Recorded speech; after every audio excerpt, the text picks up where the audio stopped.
that are still joining us. Let's see if we get a little bit of gap of folks joining us here. So just a couple things to get us started. So we, if you could keep your mic turned off during the presentations, then we won't get feedback or have that. But and I'm assuming you can all then turn on when you want to make a comment. Please do. So we also are doing a sign-in sheet, which we would normally collect at the when we do these public meetings in person. So what we've done is in the chat box attached a form, a link to a Google form. If you could at some point during this meeting click on that Google form and go ahead and fill it out with your name and address and email, so that we can make sure that anybody that is attending this meeting receives any additional information regarding follow-up information as we move forward with this distribution system. So please do that so that we don't miss anybody. If we were there in person, we'd be walking around the room getting you to fill it out. I can't quite do that, so please don't forget to do that. The other thing I want to say is sorry for the confusion and thank you for joining us online electronically. As you can see, I'd prefer to stand in a sunbeam than be in a conference room, I guess. I don't know. The sunbeam will go away in a minute as the sun sets. But thank you for the patience. I know that going online is a little trickier to do public meetings. We had one last night actually for the Moab area, and it worked pretty well. So I'm encouraged that we'll be able to do this again tonight. So with that, let me go ahead and we'll get started. So I'm Teresa Wilhelmsen. I'm the Utah State Engineer and the Director of the Division of Water Rights. And I actually recognize several faces that have joined us tonight. And it's, I don't know, kind of, it's comforting to see that I know so many of you. And those that I haven't, I apologize, I haven't met you.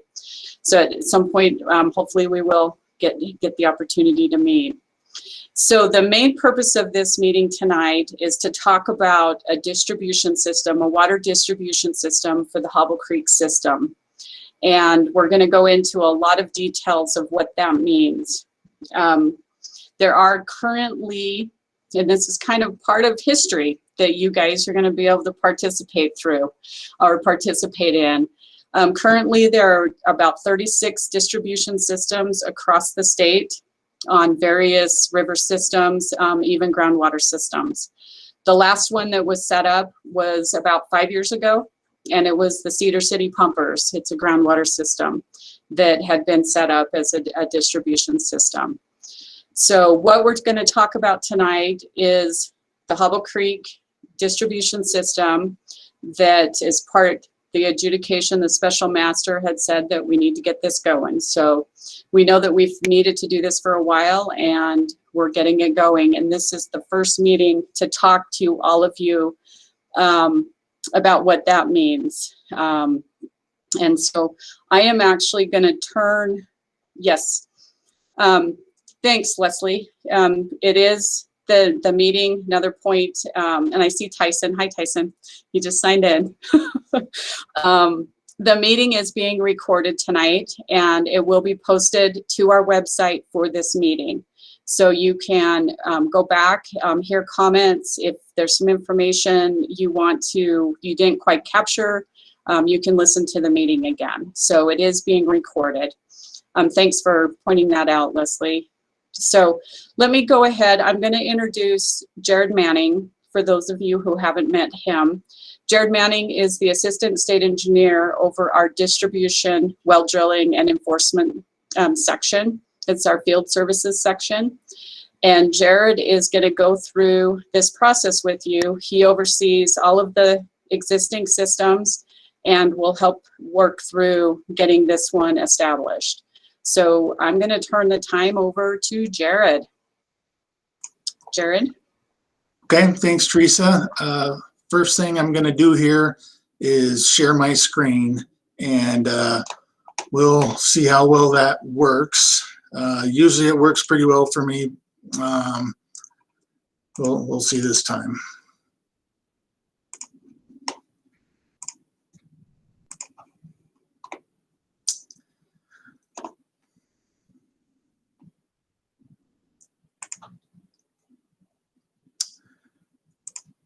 Okay, how am I doing? Can you see the screen here? So Jared, we're seeing the presentation view. You might want to switch it to your other screen. Yeah, I wonder how I do that.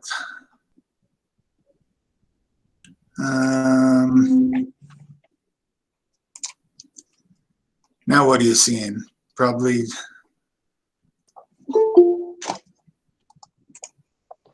We're seeing your editing mode of your PowerPoint, so it's got the slides off to the side. Yeah, that button right there should do it. Huh, that's weird. Yeah. Well, I could probably just go with this view. You've got the sneak peek of the one that's coming next up to the right. So no cheating and looking ahead and getting ahead of everything. But by the way, if you're not seeing anything, the way to do that is to go down to the bottom of your screen where that white toolbar will pop up. And if you go to the right, there's 3 dots, and you click on that. And then I think you go to, well, I would do it right now, but my screens are both taken up, one by what I'm showing you and one by the what you're supposed to see. But you can go on there and change your layout so that you can see my slides. And by the way, these slides will be available on our website along with the meeting recording and other information. So the reason we're here today, and Teresa hit these points mostly, there's been some work to resolve objections to the proposed determination. That's been going on for several years with the water users and the state engineer. And we think that having this distribution system is crucial to helping resolve those remaining objections. And so this meeting initiates that process. So things we're going to cover today. We're going to talk about the operation of the distribution system. What are the parts and what are the roles for each of those parts? We're going to talk estimated costs of the distribution system. The way a distribution system works is that it is user funded. So the users get to fund it, but the users also get to set the budgets and decide how that money is spent. And so I'll be talking through that process a little bit as well. I want to show the boundaries of the distribution system and the water rights that we think need to be included here. We're also going to talk a little bit about what distribution by priority will look like as we move forward next year with the commissioner in place. And then we want to get feedback from the water users. So I'll have a couple of times here where I will pause to ask questions, and then we will do that again. And so hopefully we can get all questions answered. At the end, we'll also indicate that there will be a feedback period or a comment period where you can send written comments in as well. Okay, here are the 4 parts of a distribution system. There's the water users, there's the committee or officers. I'll come back to that one in just a second. The water commissioner.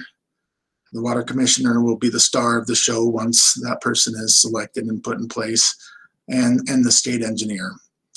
And that includes state engineer staff. So committee or officers, there's really 2 different ways to set up a distribution system. You can have a committee that represents all the users. Typically, we do this on our larger systems and our medium-sized systems. For example, if you look at the Sevier River system, there are hundreds of water users across several counties. And so the business is usually conducted by the committee, and then they will bring the budgets and everything to the water users to ratify. The other option is to have the committee be composed of simply all the water users. So it's a committee of the whole. And what you would need to do there, rather than selecting representatives, you would select a chair. The chair would conduct the meetings and be a point of contact throughout the year on issues that come up. I would recommend on this system that we do the second type. I think it's small enough that we don't need a committee to represent everybody. I think it's probably small enough where the water users themselves can be the committee. However, it will be up to the water users for you folks to decide when we have our setup meeting, and the tentative date for that is January 20th. That will be when the water users will need to come together and form themselves officially. And so we can talk about that at that time, but be thinking about somebody who you want to nominate to be the chair. I know if I was in your shoes, I would be thinking really hard so that somebody didn't nominate me to be the chair. And then we'll need a vice chair as well if we decide to go in that direction, if you decide to go in that direction. Okay, I want to talk about the responsibilities of each of the parts of the distribution system. So the water users, you're the core of the system. First and foremost is to have measuring devices and a way to control the water. This is rule number one in any distribution quandary or conflict that we find ourselves in. And I always say this, number one, you got to be able to measure the water and control the water. Otherwise, we can't get any farther. So part of the process that we will go through throughout the years is auditing, or visiting might be a kinder word, some of these measuring devices, and just making sure that they are in good working order and recommending changes as they need to be changed. And over time, I think if they're not already there, we'll get them to a point where they're all working properly and that they all can be controlled so that distribution can happen the way it needs to. Water users also responsible for electing officers. I talked about that a little bit. Select the water commissioner. The state engineer appoints the water commissioner, but it is the water users who will make that selection and make that recommendation. Water users will also set the annual budgets and assessments. So you will determine how much to spend and also how much to assess for each year. That fund, though, is managed by the state engineer, and I guess I'll get to that in another slide. And so you'll be expected to pay an annual assessment based on your water rights. The amount, the pro rata amount of water that you have will be how that those costs are divided up, but they will pay the distribution system costs.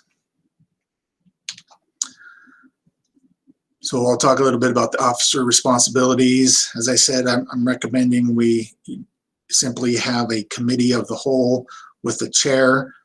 That chair will need to conduct the annual meetings and, as I mentioned, be a point of contact during the year. Sometimes if it looks like an item is going to go over budget, we will contact the chair and say, hey, can you give approval on this? And then the chair can either contact the water users, or if the water users are comfortable with having the chair make those decisions, then the chair can say, okay, go ahead and go over budget on that item or whatever. Or there could be other things that come up during the year. The vice chair is just there to conduct business if the chair is not able to. And then a secretary will be crucial to have in order to prepare meeting minutes and keep a record of what is going on. So those are the officers. Okay, the commissioner. His job is to distribute the water in accordance with the water rights and the prior appropriation doctrine. Keep a record of the diversions throughout the year, and then at the end of the year, he will produce an annual report showing a record of the diversions and any other decisions that were made. He'll present that report at the annual meeting that we'll have in about January each year. And besides those main things, other duties that the water users and state engineer want the commissioner to perform will be there as well.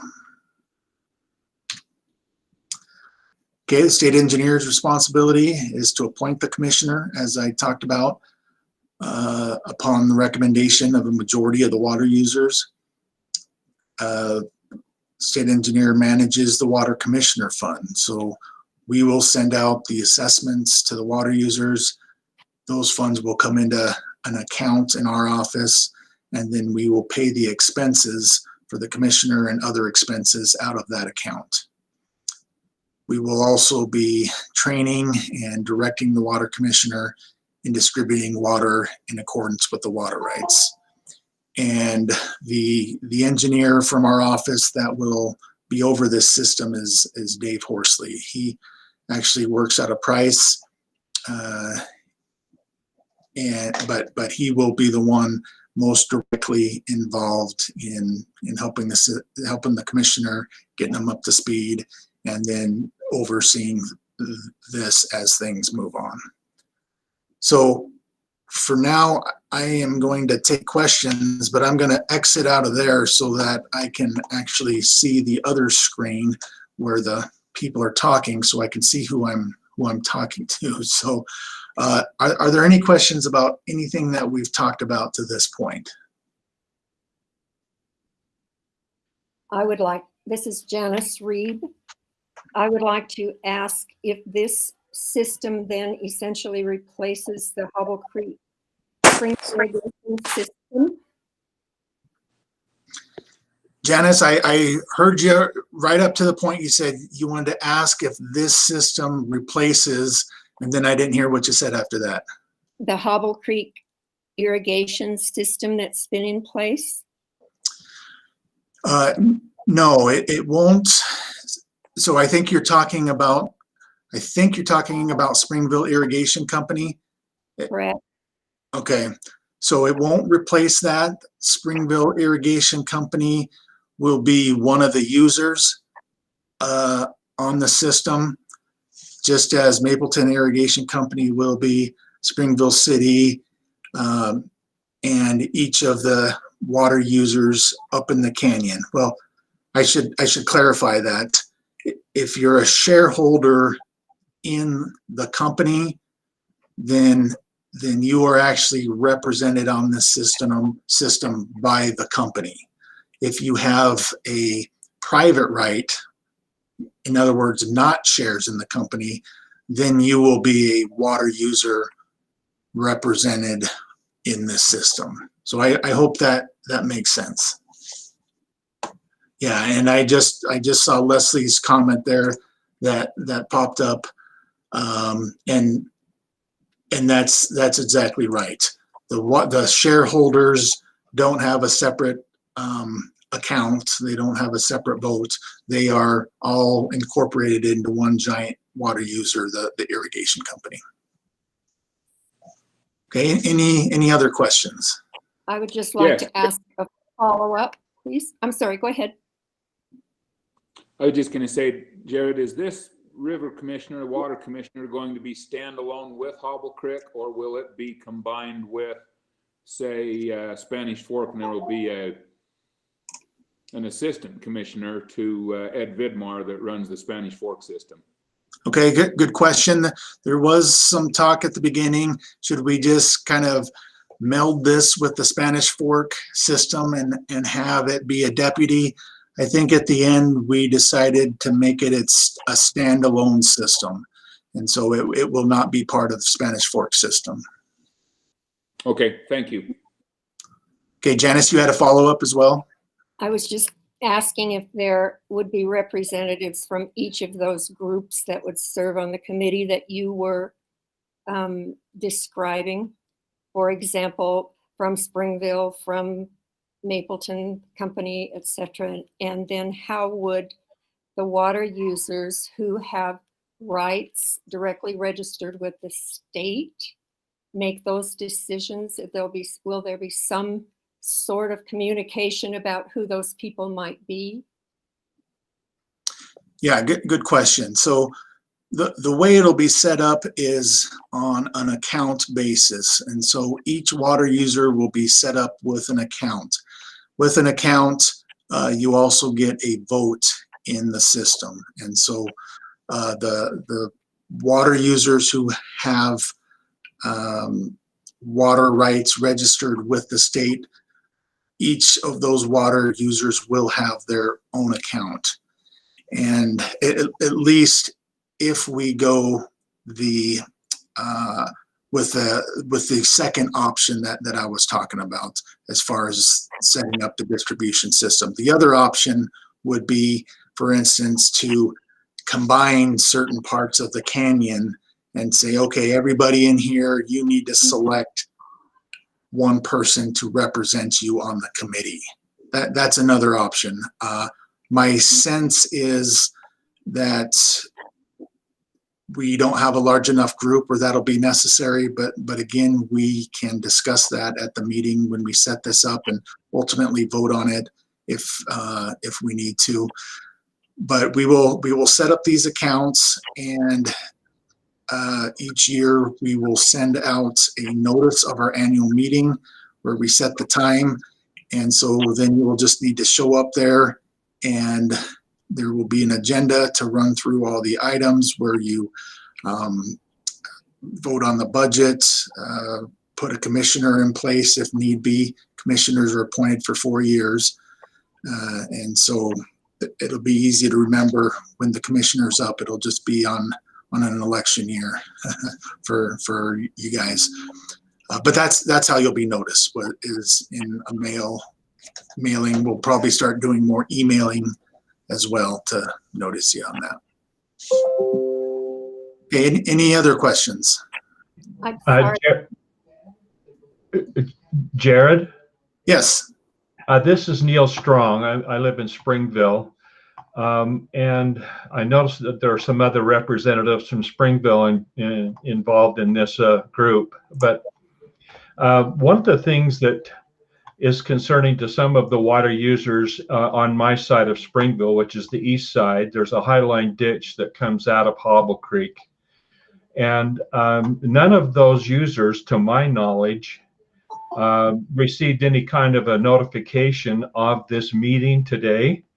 And that might be because our water right may come through Springville City direct to us rather than us owning shares independently. And it's been a matter of controversy for many years.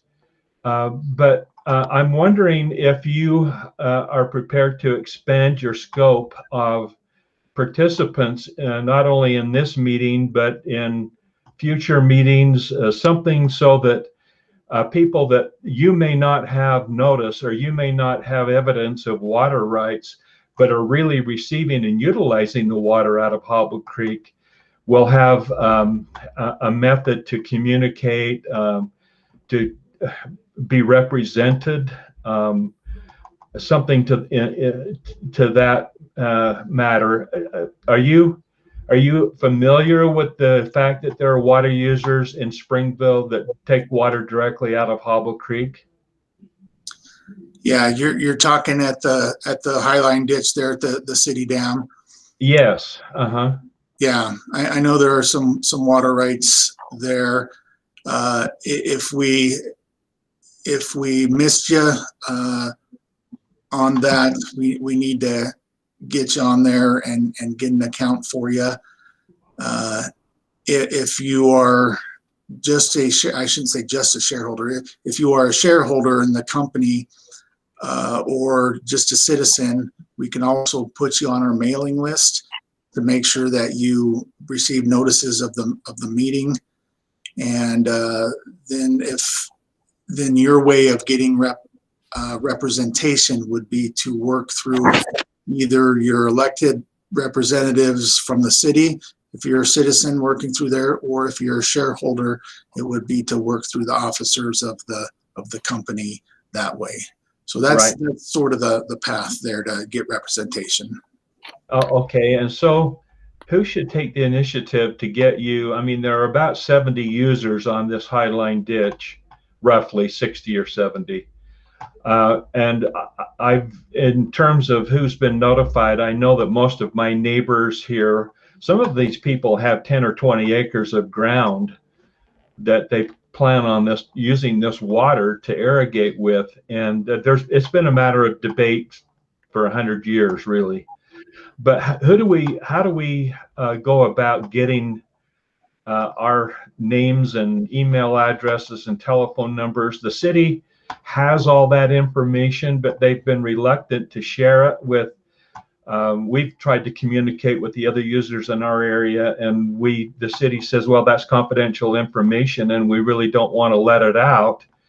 I guess we could take the initiative to round up who the 70 are and send you some sort of communication. But what would you suggest that we do to get on your list?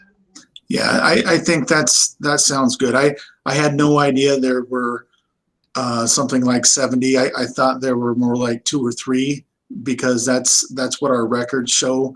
But apparently some of that water has been divided up, and our records have not been updated to reflect that. And so that's why we didn't get notice out to the 70 people, is our records didn't reflect that. But we'd be happy to involve folks, and if you want to round that up and get that to us, this may change the calculus a little bit as far as what kind of system we set up. If there are 70 water users on one ditch that each have an account, that may speak to having a different type of committee where those water users would be represented by a single representative. Otherwise, you can see the danger here is you could have one ditch with 70 users that can outvote the entire system. So. Right. Yeah, I understand that. Well, okay.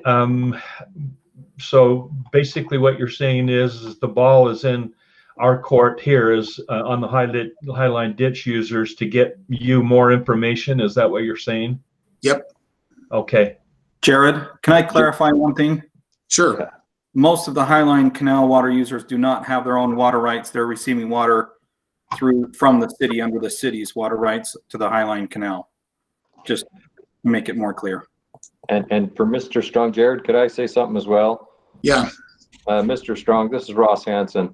I think the first step in figuring out how you should interact with this commission and this distribution system is to figure out how those 70 people and yourself are receiving the water.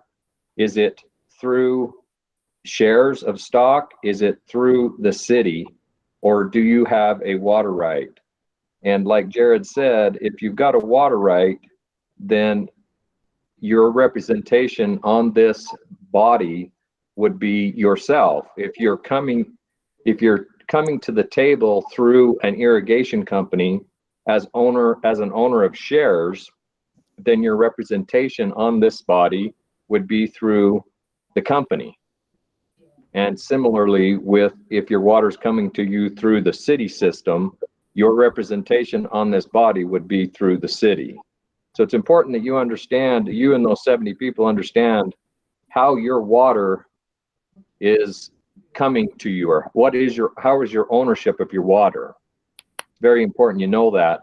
And like Jared said, if it's coming through shares of stock, and if it's coming through or coming through the city, then we would be happy to put your name, and you can receive the mailings and whatnot of the meetings and notifications of the meetings. But your representation on this, in this body, would come a different way if you're a shareholder. Well, and yeah, I understand exactly what you're saying, and that's been a matter of controversy now for a long time.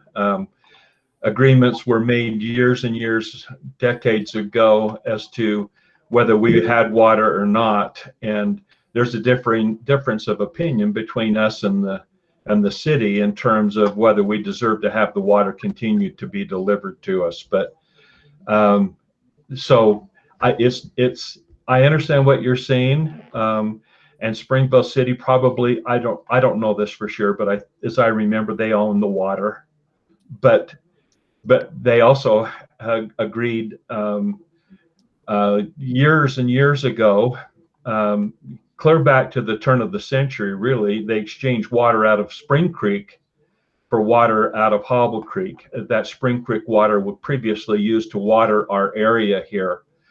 And so, I mean, in terms of documenting that and saying we have water shares so that we can be on your committee,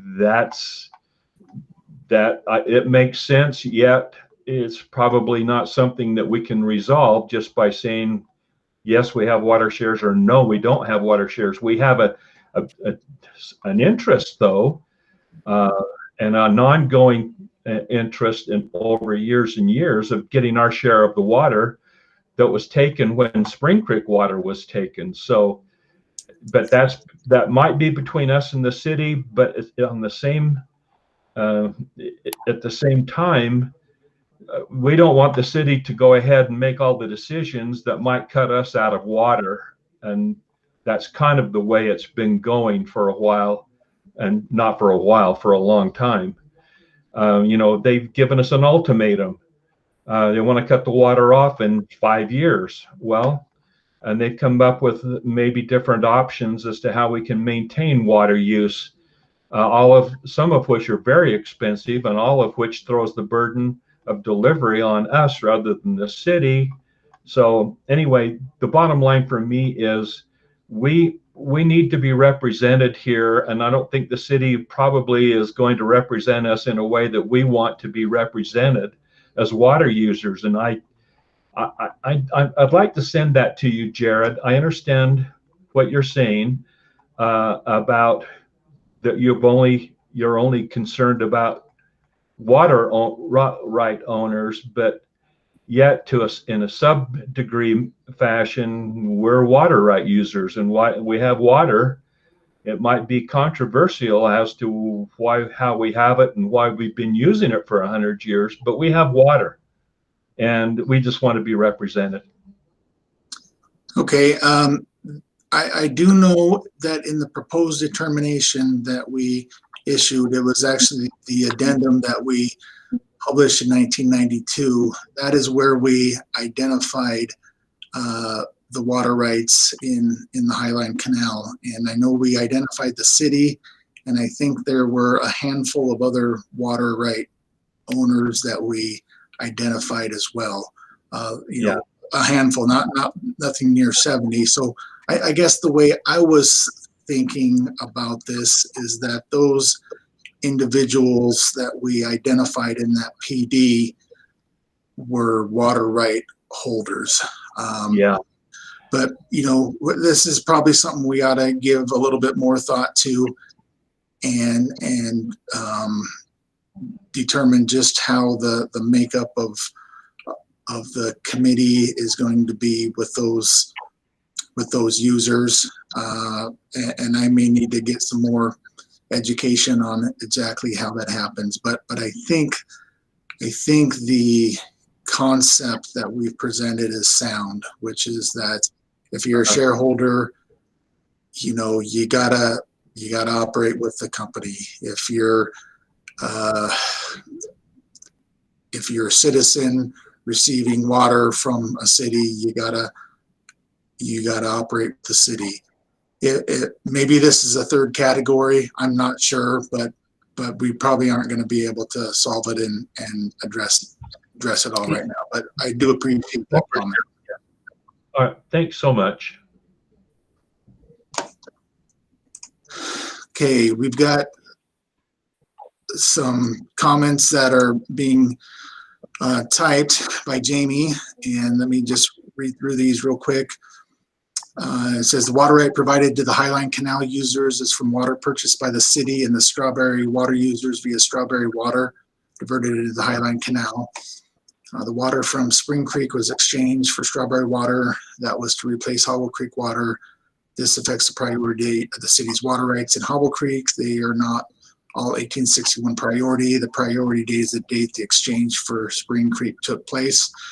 The way I'll address that comment, Jamie, is just to say that I know that that was part of the objection, and that we will address that in the process of the adjudication.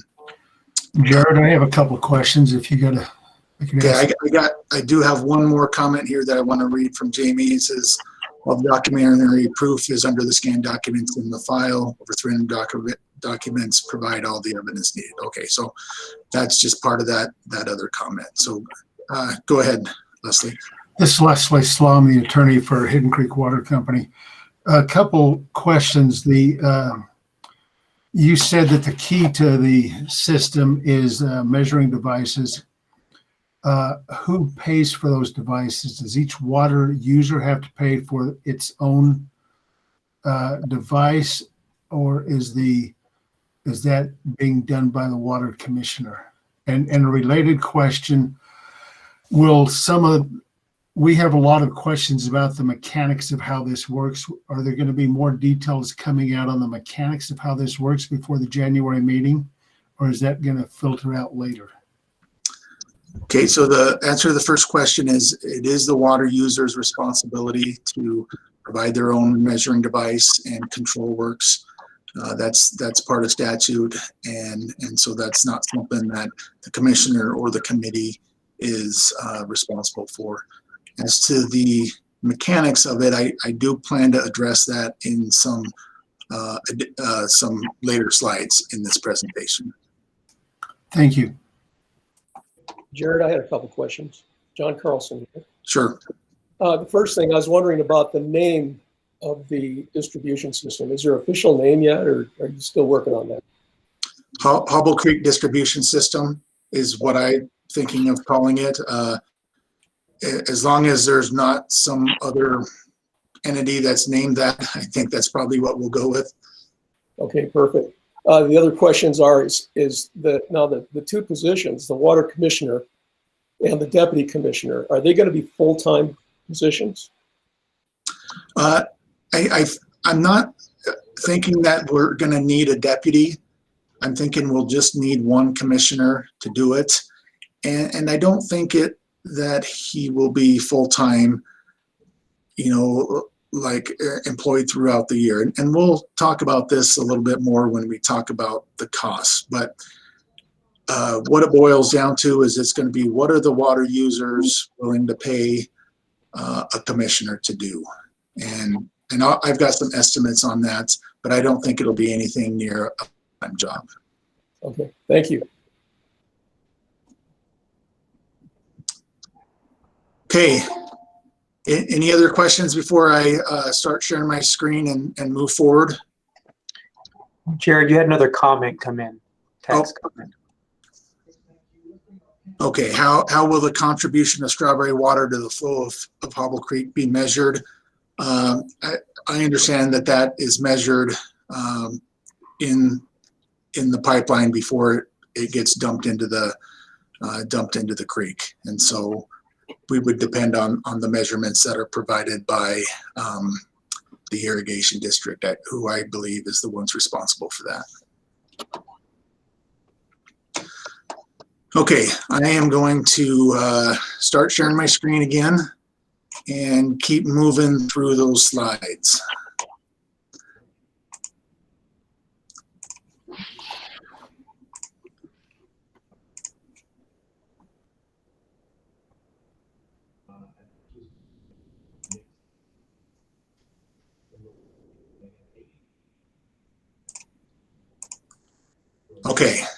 distribution system costs. We just had some questions about that. Before I get into some numbers, let me just kind of give you the categories of costs. You've got the commissioner's salary that includes FICA and, you know, unemployment, disability, workers' comp. So if you think FICA, that's about like 7.65% of the salary. Those other items are about 1%. So you can add on about 8 or 9% to the commissioner's salary to cover those. Travel costs, the way we reimburse that is at the state rate, which currently is 54 cents per mile. It's usually real close to the IRS rate, but not always. There's an accounting cost for the state engineer to manage the water commissioner fund that ends up being about 7.5%. Communications and maintenance. There was a question about who pays for the measuring devices, and I indicated that's up to the water users. We are hoping to get telemetry on a lot of these diversions. What some systems have chosen to do is to help fund the communications on the telemetry. And what telemetry is, if you don't know, it's just basically a way to electronically capture those measurements and send them to our database so that we can put them out on the internet. And it's helpful for the commissioner, it's helpful for water users, and that's why sometimes the water users have said, hey, let's help fund that. Usually that ends up being things like changing batteries on these systems. There's a data charge, a monthly data charge. You know, there's a modem that's set up and everything. But again, that's going to be up to the water users to decide whether they want to fund that, and we'll do that at the annual meeting. And the commissioner may need some office supplies, various things like that, and then a secretary to keep minutes. Not every system pays a secretary; they just have somebody volunteer. But some of them like to pay a secretary to come in and keep those minutes. So those are the general costs that you're looking at. As far as commissioner's salary, that's going to depend on how much work you want the commissioner to do, what you're willing to pay for. I'm estimating this is going to be somewhere between about 250 hours to 500 hours throughout the year. I may be wrong about that, but the way I got to that number is I thought, okay, let's say this commissioner comes on in April. He's going to have to spend some time, not full time at first, just kind of getting to know the water rights and to know the system. The real work is going to start when curtailment happens, when high water ends. That's going to happen sometime mid-May to mid-June, most likely. And that's where the commissioner is going to have to start working full-time, I think, especially this first year where we haven't done that. And I'm thinking this could be from a few weeks to several weeks of full-time work for the commissioner. Once high water is done and we know we're just into our primary rights, the commissioner isn't going to have a lot of work to do, but I think the water users may still want the commissioner to make periodic visits up and down the system just to verify that the water users who are entitled to the water are the ones that continue to take it.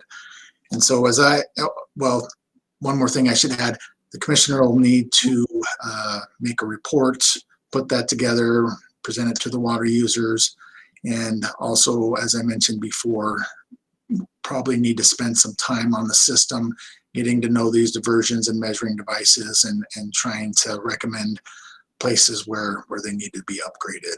So as I kind of ran through that scenario in my mind, I came up with 250 to 500 hours, which if you were to convert that to a full-time employee, that's about a month and a half to about 3 months. That's what 250 hours is equivalent to, about a month and a half full-time. 500 hours is about 3 months full-time. So that's my guesstimate. it'll be up to the water users to decide this ultimately. You know, if the commissioners paid, say, $20 an hour, $20 times 250 hours, that's $5,000. If it's 500 hours, that's $10,000. So add in these other costs, which are probably $1,000 to $2,000. My guess right now is that the total cost on the system is going to be somewhere between $6,000 and $12,000. But again, that's the water user's determination to make when it comes to the budget. This is just simply my estimate based on my experience with other systems. But it's really kind of hard to tell now, because this system hasn't run yet, and so I'm not sure what all needs to be done. I suppose I could just be way off on this, but I think I'm in the ballpark on it.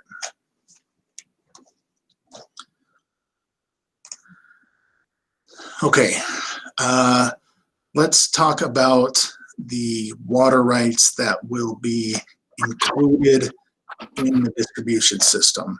There's really two types that I can see. There's the valley water rights. Those consist only of the surface water rights directly from Hobble Creek, and that's from Utah Lake all the way up to the city dam, or as I've indicated here, the Springville Mapleton diversions there. And so those are the valley rights, and again, those are only surface rights. The canyon would be everything above the city dam within the watershed of the Hobble Creek drainage, and that would include all surface, springs, and underground water rights.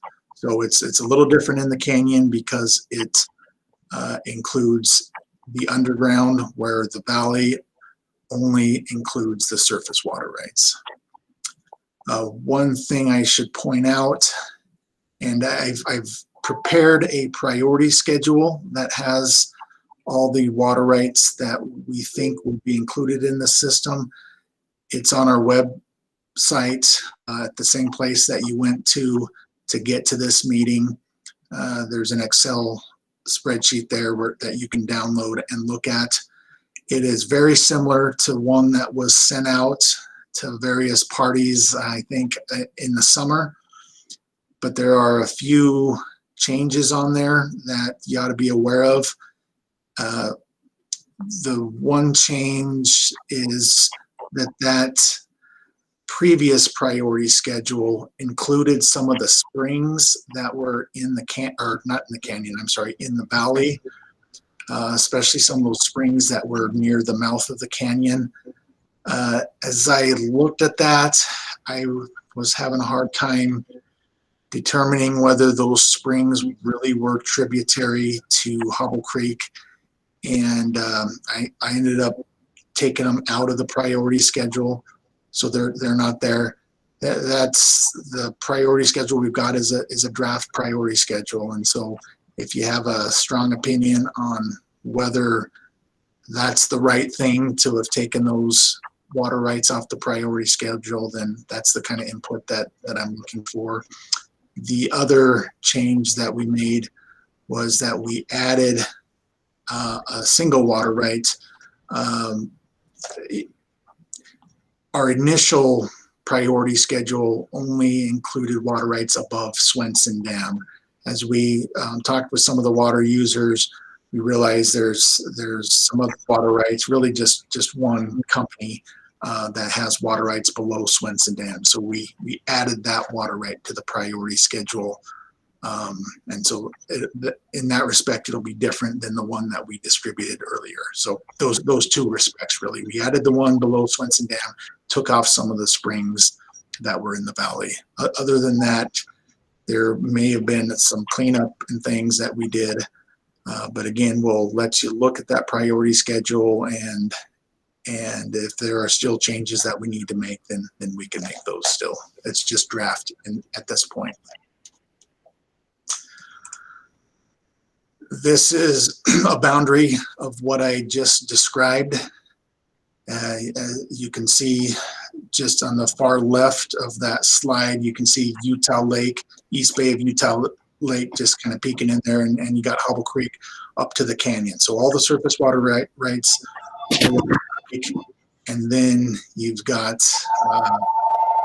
drainage above, all surface and groundwater rights in that drainage. So this is probably another good spot to take questions and comments. So let me stop and see if there are any questions or comments about the water rights or the costs that I've just talked about.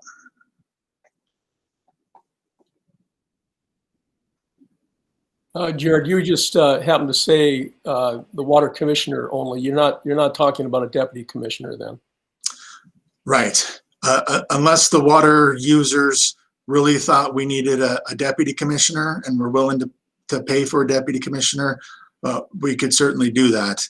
My general sense is water users want to keep costs as low as they can on this, and in that sense, I'm not anticipating we'd need a deputy. Agreed. Thank you. Okay. Okay, well, any other questions real quickly before I move on?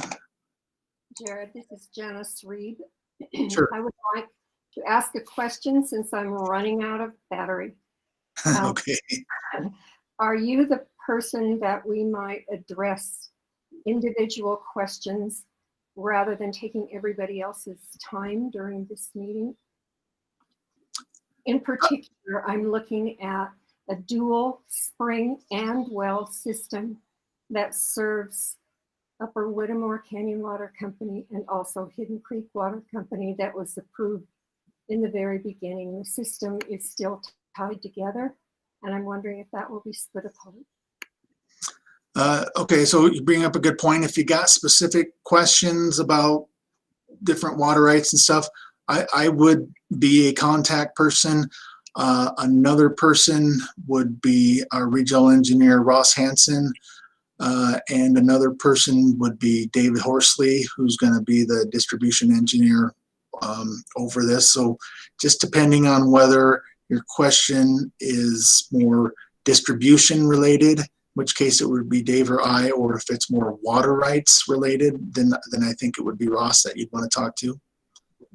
I would like to say thank you since it will be over and out for me shortly.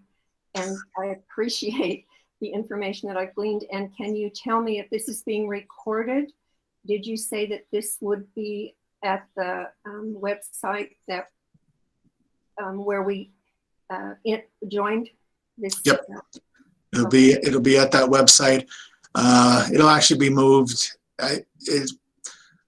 To get to it, you had to go to like current meetings or something. It'll be moved to past meetings, but it'll be on the meetings page. You should be able to get to it, and you'll be able to see the recording. So you'll be able to see the parts you missed when your battery dies here. Thank you. And I would like to ask one other question. Okay.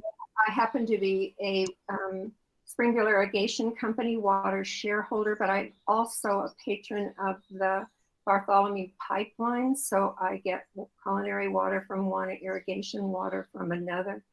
Does that put me in a place where then I have communication with both of those systems?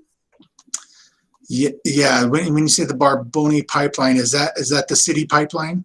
It's the Bartholomew City pipeline. Oh, Bartholomew. Gotcha. I heard a word there that I didn't recognize, but I do recognize Bartholomew. So yes, your Bartholomew water, that makes you your representative on that. The city, well, it's actually the irrigation company, because the city is a shareholder in the irrigation company for that water.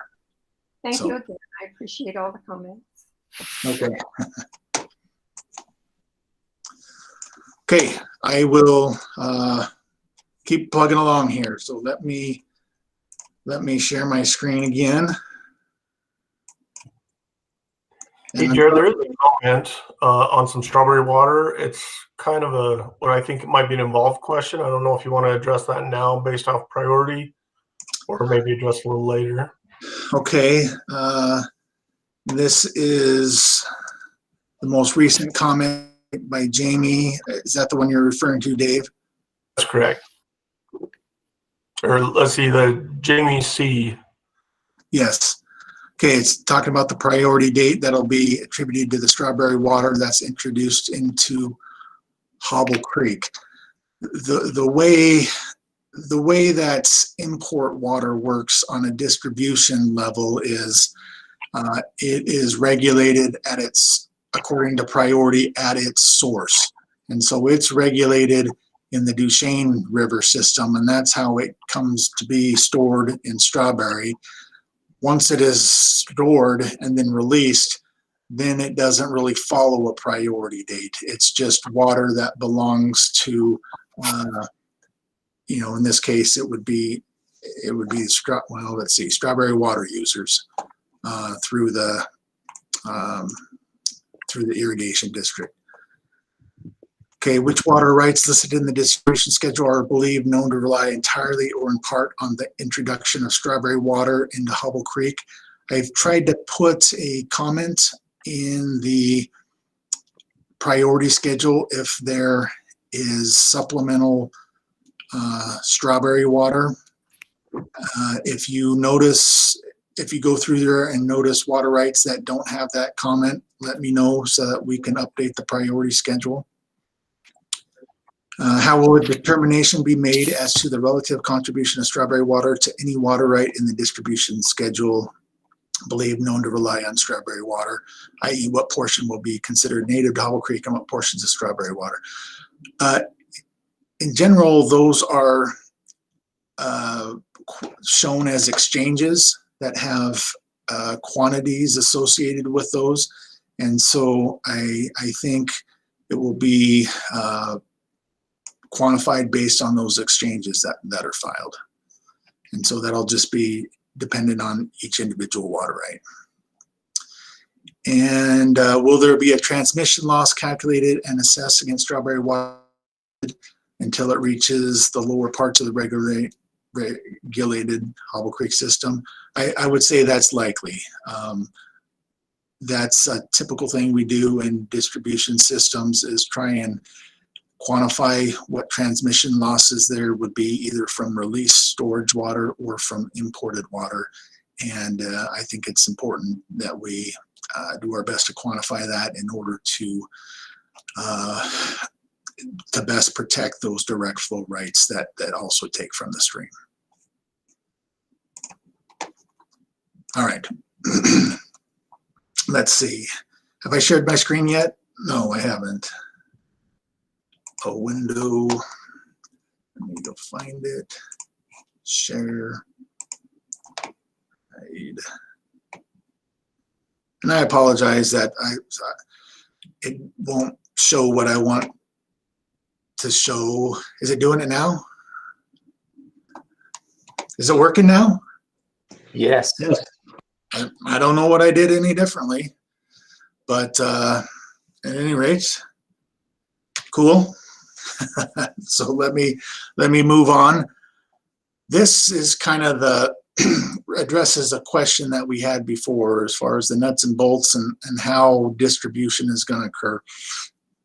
One of the questions that I've gotten quite a bit is, well, when does high water end? Tell us when high water ends. And that's important because it's part of the stipulations that have been set where we talk about high water.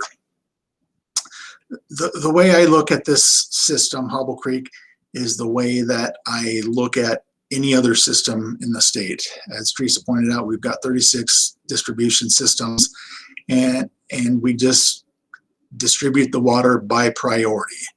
And I don't think Hobble Creek is any different than that. So high water ends when there's not enough natural flow available to supply water rights later than 1853. So the way I'm defining things, 1851, 1852, 1853 rights, we would consider those to be primary water rights. 1854 or later, we would consider to be high water rights.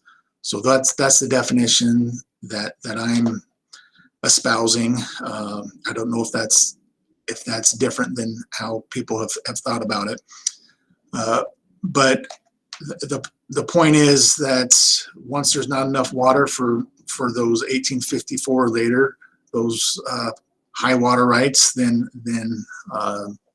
they'll be curtailed. Another term I need to define here is natural flow. This is the key to distribution, is knowing the natural flow of the system. This tells you how much water we've got in the system to divvy out to the water users by priority.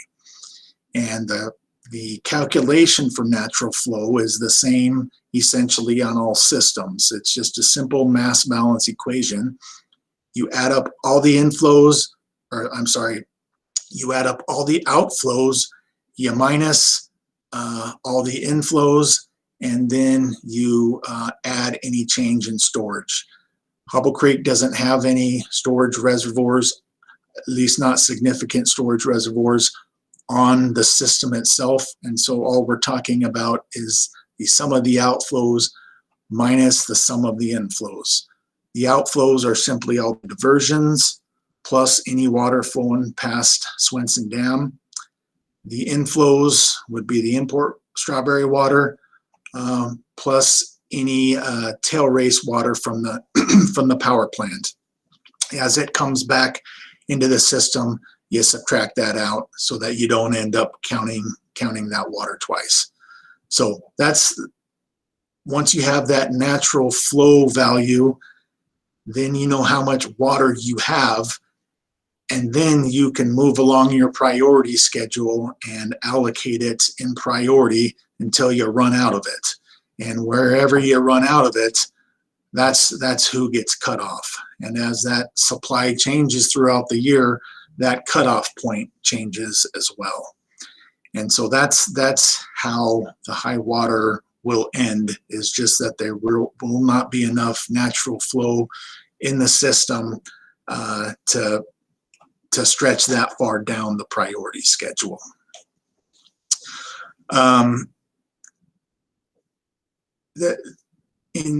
On paper, sometimes this ends up a little bit different than it does in practice.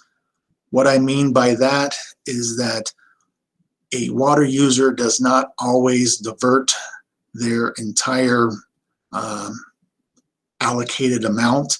And so as we do distribution by priority, it's not purely a paper exercise. We also have to look at what's actually being diverted. And so there's about 106 CFS of primary water rights.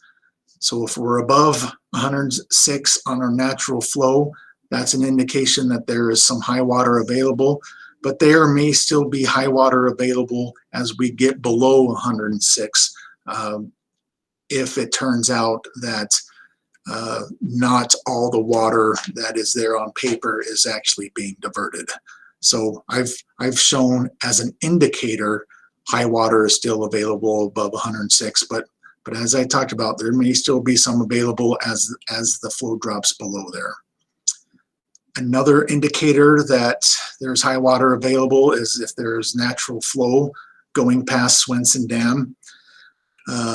It wouldn't make sense to cut water users off in the canyon if there's excess water in the system, because all that would do is just create more excess water. And so we would start looking to make those cuts as the water past Swenson Dam got close to zero. Another indicator is strawberry water use. If there's strawberry water being imported, then certainly high water is done, because the idea is before you would bring strawberry water in, we would curtail the water users that had the high water first and then bring strawberry water in. It wouldn't make sense on a distribution on a priority system basis to not do it in that order. So those are some of the indicators, but like I said, it's going to come down to calculation of natural flow and making sure that water users who are first in time are first in right. from the hydrographs I've looked at on the USGS gauges that are there, I think that high water is going to end somewhere between mid-May and mid-June, depending on the year. So just to give you an idea of when the commissioner is going to have to start making those curtailments, I think it's going to be mid-May to mid-June. By July, almost certainly, high water is going to be over. I don't know if maybe there's a rare year where high water would come into July, but that would not be very often. Okay, some more about the nuts and bolts of distribution. In 2021, irrigation water rights will be curtailed by priority date regardless of source. And so that includes wells and springs in the canyon as well as the surface water rights. We are planning to treat all water rights regardless of source the same. Domestic and stock watering rights, I think we are gonna, for this year, we're gonna give a 1-year grace period for domestic and stock water rights that would be cut off to try and make arrangements so that when 2022 comes along and we begin to regulate domestic and stock with the irrigation, that they will have some sort of plan in place so that you know, our goal would be to not have to cut off any homes. We don't want to cut off water to any homes, but these homes that have late priority water rights are going to need to find a way to make themselves legal under a distribution system. So I've got a few sub bullets down there to suggest some ways to do that for the domestic and stock water rights. One is you can acquire primary water rights, file a change to cover your use. In some instances, replacement water may work. If there's strawberry water or other water that you can bring in as an import to replace what you're taking up in the canyon, this won't work in all cases. If there's a dry dam between sort of where you're taking the water and the valley water rights, then replacement water is not really going to work. It can really only work when there's a live stream on the system between where you are and where those valley rights start to divert. The other option is what we've affectionately called a haircut. And I'm just going to give a quick story about the term haircut. I think I know where this term came from. It was back when I first started with the division in 1998. We were working on some policy, and Bob Morgan was the state engineer. I worked for Jerry Olds and worked with a guy named Bill Schlothauer. And I think he came up with this term haircut. And Jerry Olds did not like this term. He said, "No, we can't call it a haircut. We can't call it a haircut." Well, we get to the public meeting and Bob Morgan is presenting and he, by lo and behold, calls it a haircut. And so thus that term became official by Bob Morgan, even though Jerry wasn't a fan of it. If you know either of those two guys, maybe you'll get a grin out of that story, or those three guys actually. But what a haircut is when you move from a surface source to an underground source. We recognize that the underground source is going to be a sure source. It doesn't go dry. Well, I mean, it could go dry, but you can just drill deeper, right? And so what we try and do with a haircut is say, all right, your surface source provided, let's say 80% of a full supply during a given year. So when you go to a well, we're going to let you take 80% of your full supply. That way things are evening out. You're not enlarging your water right. And so that's what a haircut means. And apologize for the long story, but anyways, you may have found it amusing or boring. I'm not sure which. Okay, let's see, do I have any more slides?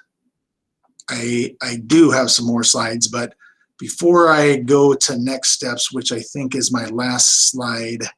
No, let me move to this one. It's my last slide, and then I'll take questions.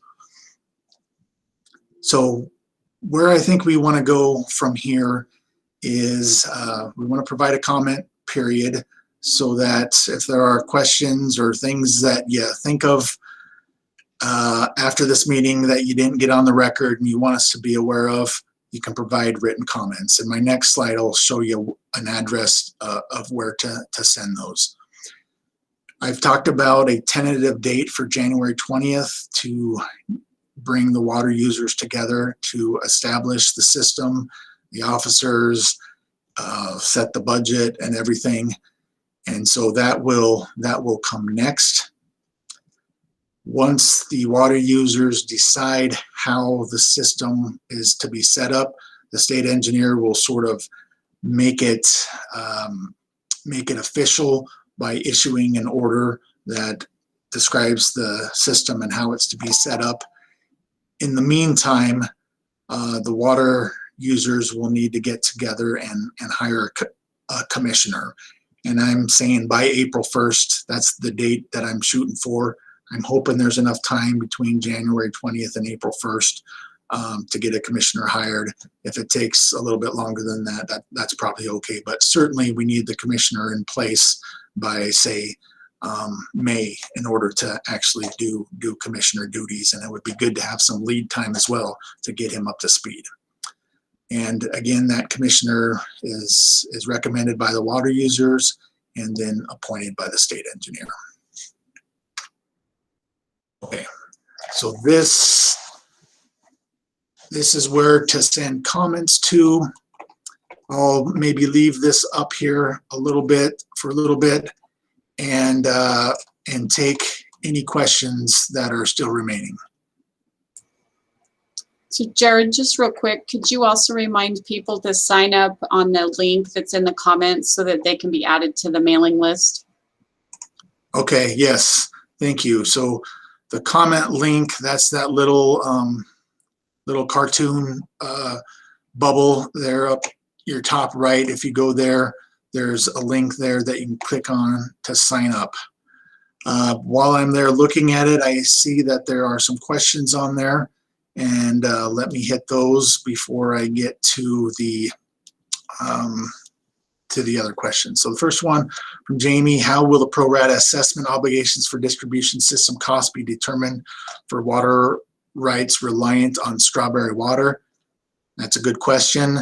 I think that's something that we'll need to talk about with the water users, because there's not really clear statutory guidance on there, since that water is an import. But it's not uncommon to have import water. Those water users do get charged, and we'll just need to figure out what is a fair method of assessing them. Okay, will the pro rata assessment obligations on Strawberry water be assessed to the owners of the supplemented water rights or to another entity?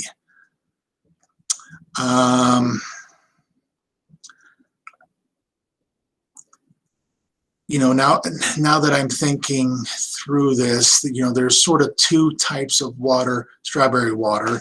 I'm thinking of Central Utah's water that will sort of be standalone, and that will only be Strawberry water, and that's their fish flow water. I think that water will need to probably be assessed on its own. But where you are a irrigation company that owns Strawberry water, perhaps we will, well, I don't know. I'll give you two options. One is just to roll that in to the water rights of the irrigation company and not do a separate charge.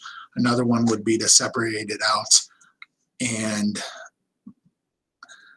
well, I think you got to charge it to the end user. But that's also something that we can talk about in the distribution meeting with all the water users. I'm not that good thinking on my feet, Teresa. Quit laughing at me. All right. Next one from Leslie. There are certain minimum budget requirements for a commissioner. If users are unwilling to vote a sufficient budget, will the state engineer ever step in and mandate a minimum budget? We've never done that. I am hoping that the water users will be able to agree on something that is reasonable. I don't want to speculate on a situation that we've never encountered before, but that would be really rare, I think. And my experience is that the people will get together and recommend something that'll work for everybody. So that's kind of a dodge, but that's how I'm thinking of it. All right, those are the written comments. Any other comments or questions that people have? Hey, Jared, I'm just having a tough time finding out where to sign in. Okay, so on the top, there's a white bar with different icons on it. One of them's a little like a cartoon speech bubble, where, like, I was gonna say Garfield, but he usually has thought bubbles. It would have to be a cartoon character that actually speaks, but it's that one of those little things. You click on that, and it's chat with everyone, and it'll open up a little sidebar on the right that will have those questions and the link that James has provided for the sign-in sheet. Okay, for some reason I can't find it on my screen, so I'll just call it in, I guess. Are you able to see the chat, the different comments that have been made, Mr. Carlson? Yes, I am. If you can see that, then if you can see the comments, then James Greer has left a blue link, just some blue text there. If you click on that blue text, it'll take you to the document that you need to sign. I don't know if you can see James Greer's comments. No? I can't. I'm having trouble seeing my screen, probably too small. Let's see if I can do it. Mr. Carlson, the other option, do you know how to send or to type in the chat? Not too good with Zoom yet. This is a spot the time I've used it, so. I was going to say, Teresa, you could also just, that email that you see on the screen, you could probably just email Dave Horsley at utah.gov that information. That will work for me. Another thing you can do, if you want to share our screen with him and show him how to get to it. If anybody else is struggling with it, maybe we should do that. Okay. Jared, I had a comment about the strawberry water issue. And I don't know if it needs to be resolved today, but it is something I'd like to revisit maybe in the January meeting. Because there are assessments associated with strawberry water and it is brought into the system as supplemental water. I'm not sure if I'm quite clear about the pro rata assessment language there, if it's to do with the water flowing through the system and handling the meters or what, but I mean, to me, the way I'm looking at it, I don't see how strawberry water would factor into that assessment process. But again, you know, maybe that's something I want to make sure I'm clear on that. So if it needs to be discussed in a future meeting, we can, I just want it on the record so we can put it on the agenda for January. Yeah, and maybe just a little, I could share my thoughts just a little bit more on that. I know for Central, at least, they are going to want to bring that water in and then be able to shepherd it down out to Utah Lake for the June sucker flows. And as shepherding is sort of a commissioner job, then it seems like we ought to assess for the service of shepherding that water down the system. And so for that block of water, I think we need to assess for. But for the water that's combined, strawberry with, say, irrigation shares, maybe there's a different way to think about that. And so you're right. Be thinking about that, and we'll all think about it too. We'll think about it, and then when we come to the January meeting, we'll have maybe a better idea of what to do with that. Okay, thanks. Jared, back to your question, Riley. it seems like the strawberry exchange water up the canyon would be better assessed by the end user. And then the strawberry water in the valley would be assessed through the irrigation company, because that's water that we actually bring in and use. And then that would, your June Sucker water, your Central Utah water, that would be assessed also based on what water comes through. So you may have 3 different assessments there on your strawberry or your Central Utah water. Does that make sense? Yeah, that makes sense. I'm just wondering the level of assessment overall that it may need. But like I said, that's why it probably needs to be a discussion that we have with all the users. But yeah, and you and I can kind of talk it through later as well. Correct. Okay, any further questions? Everyone's ready for dinner, I guess.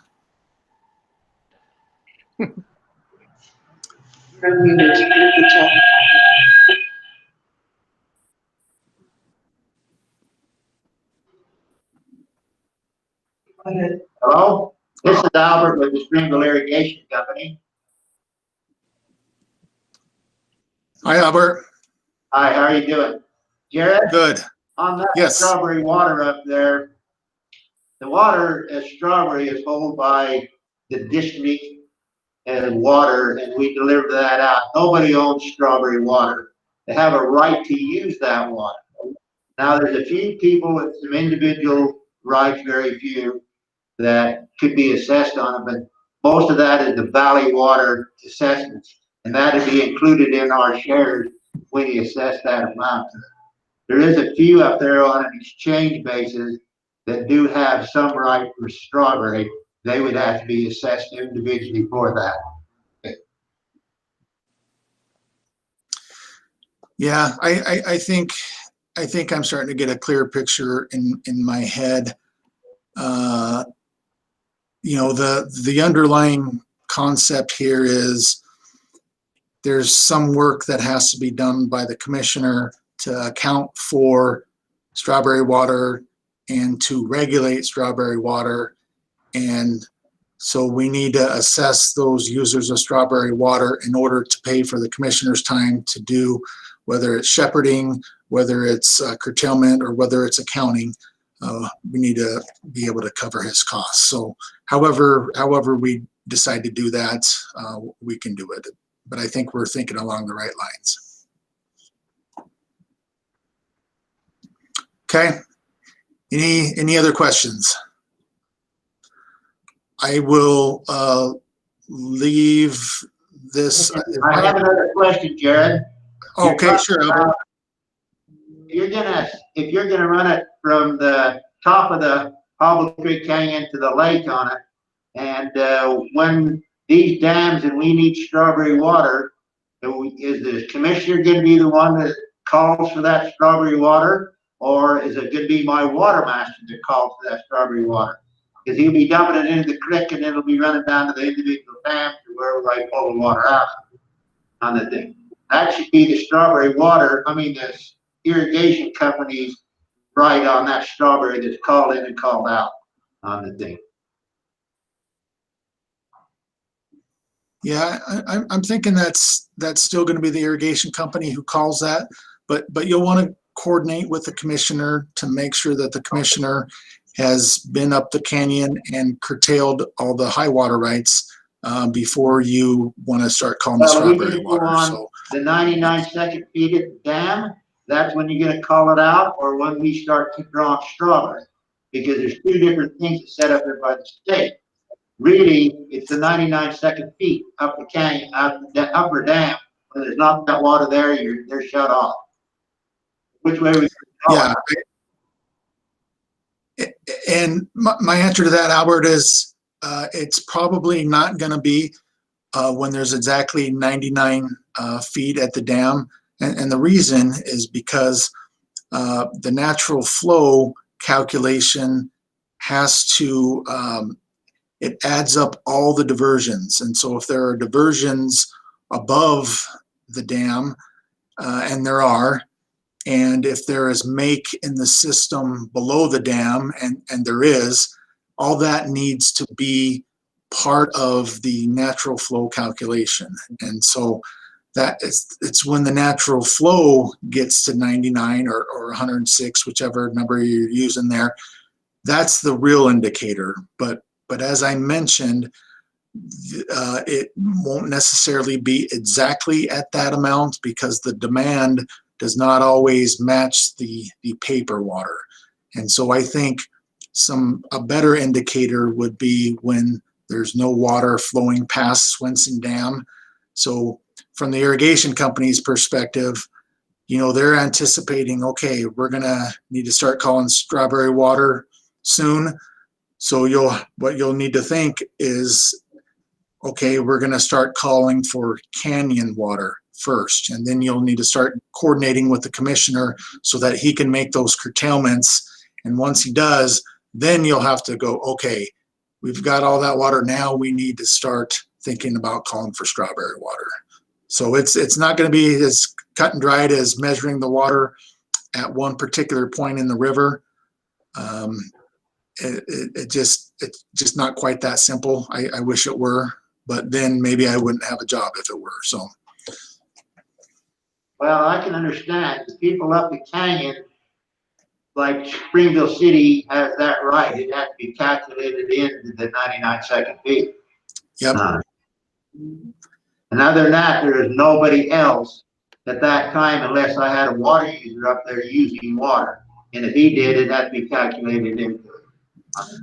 Yeah, so all the diversions that are irrigation shares up the canyon, including the cities, that'll be calculated into that natural flow, as well as any make that is made as you get into the valley. That'll become part of the natural flow as well.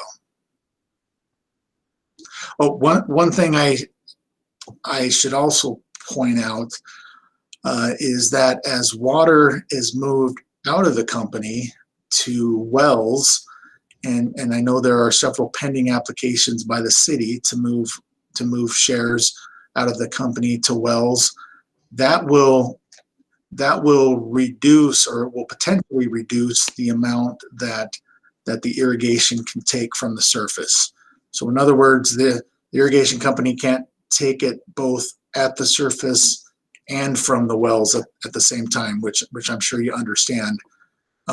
However, it may be that in approving some of these change applications for the city, if they're approved, that the city doesn't need the water yet.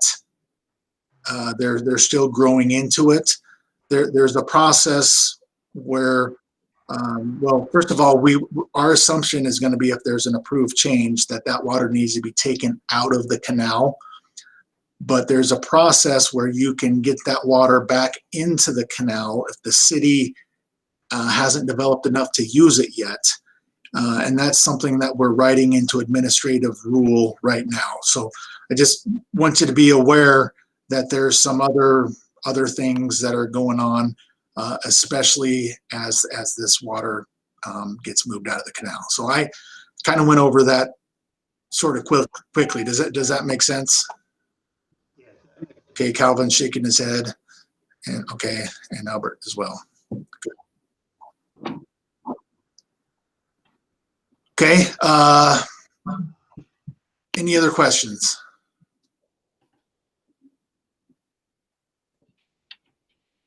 Okay, seeing none, want to thank you for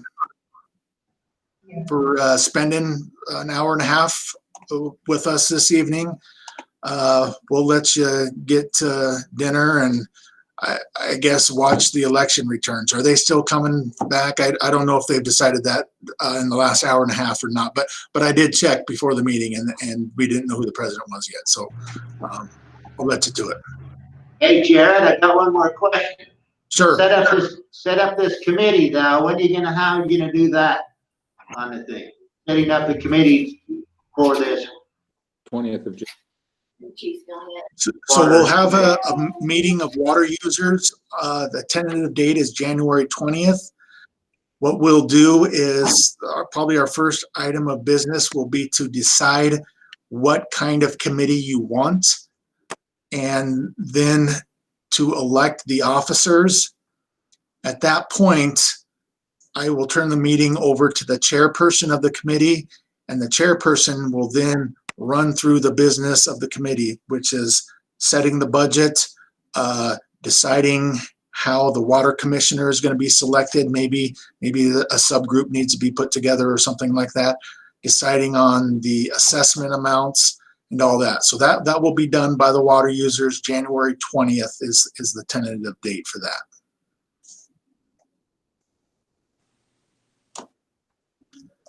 Okay.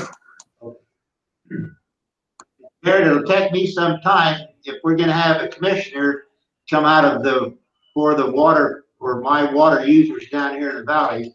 I'd have to have time for my board to appoint that man to it, okay? We'll figure it out. So the commissioner is recommended by the water users. So we, probably how you'll want to operate that as a company, it's up to you though, is have somebody from the company sit on the interviews with the, as we talk about the water commissioners, and then represent the company. I mean, before you make a final decision, you might want to go back to your board members. But I wouldn't anticipate that we would wait for you to go back to the entire, say all your shareholders, in order to do that. Just unless you had a meeting of your shareholders lined up to time with that perfectly.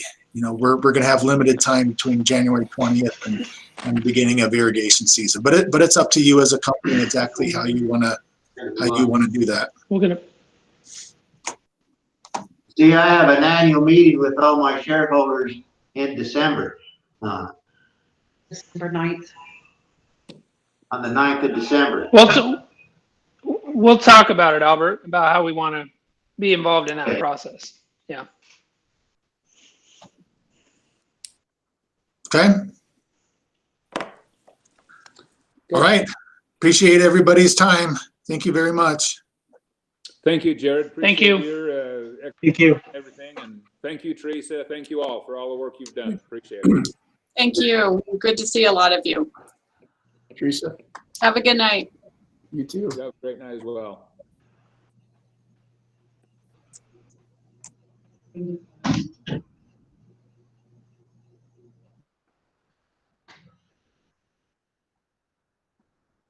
Bye. Yeah. Let's see. How do I get out of here?